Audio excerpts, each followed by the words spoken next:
All right, we have the Sony a7 Mark II here, firmware version 2.0 with the Metabones Canon EF to Sony FE adapter on firmware version 0.47, along with the Canon 7200 2.8 with image stabilization.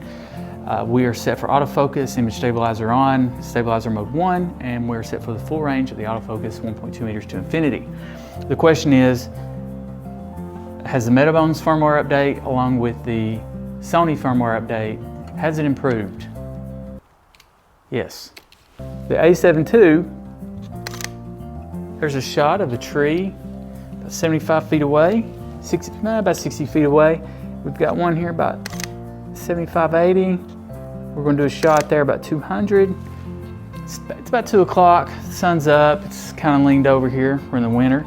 But autofocus is good, so we just hit 200 feet of a range we know.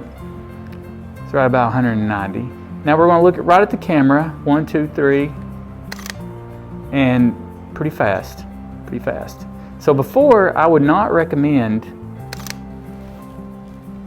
autofocus with my COM-LIGHT on the Sony a7 Mark II. I've since reevaluated that, and the COM-LIGHT, I would say, hey, it's good for autofocus. But the Metabones is good for low light focusing to the point that I would use it, and I do use it at events, in churches, during musical performances at church. Works fantastic with my Canon lens.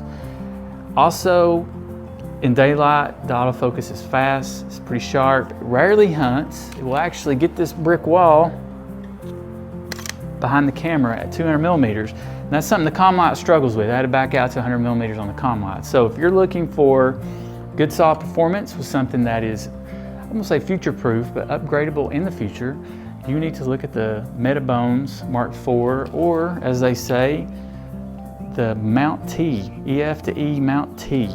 Don't know why they chose to rename that, but they did, and that's the version I have at B&H Photo.